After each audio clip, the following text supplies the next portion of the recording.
नमस्कार मित्रांनो, ठाकरे बंधू एकत्र आल्यानंतर महापालिका निवडणुकीसाठी दोन्ही पक्षांचा फॉर्म्युला समोर आलाय। युतीमध्ये दोन्ही पक्ष किती जागा लढवणार हे समोर आलेलं आहे। दरम्यान स्थानिक स्वराज्य संस्था निवडणुकीसाठी सगळ्याच पक्षांनी कंबर कसली आहे। मराठीच्या मुद्द्यावरून एकत्र आलेल्या ठाकरे बंधूंची युती कधी होणार याकडे संपूर्ण महाराष्ट्राचं लक्ष लागलं आहे। उद्धव ठाकरे आणि राज ठाकरे एकमेकांची भेट घेत असले तरी दोन्ही पक्षांच्या युतीची अधिकृत घोषणा झाली नाही। मात्र दोन्ही बंधूंमध्ये जागा वाटपावरून चर्चा झाली आहे। याच चर्चेतून निवडणुकीसाठी फॉर्म्युला ठरल्याची माहिती सूत्रांनी दिली आहे। दरम्यान ठाकरे बंधूंमध्ये मुंबई महापालिकेसाठी 50-50 चा फॉर्म्युला ठरलाय।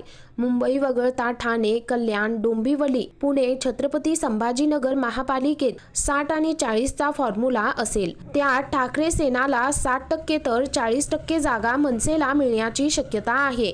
महापालिका निवडणुकीत ठाकरे सेना महाविकास आघाडीतून बाहेर पडण्याची शक्यता आहे। एवढंच नाही तर मुंबई महापालिकेत ठाकरे बंधूंनी एकत्र निवडणूक लढवल्यास मराठी बहुल मतदारसंघात निश्चितच त्यांना फायदा होईल। दरम्यान दोन्ही पक्षांकडून स्वतंत्रपणे महापालिका क्षेत्रात आढावा बैठका घेतल्या जात आहेत। या आढावा बैठकीनंतर ठाकरे बंधूंमध्ये स्वतंत्र बैठक होईल आणि मग कोणी किती जागा लढवणार हे समोर येईल। दरम्यान दसरा मेळाव्यात किंवा दिवाळीच्या आसपास युतीची अधिकृत घोषणा केली जाऊ शकते।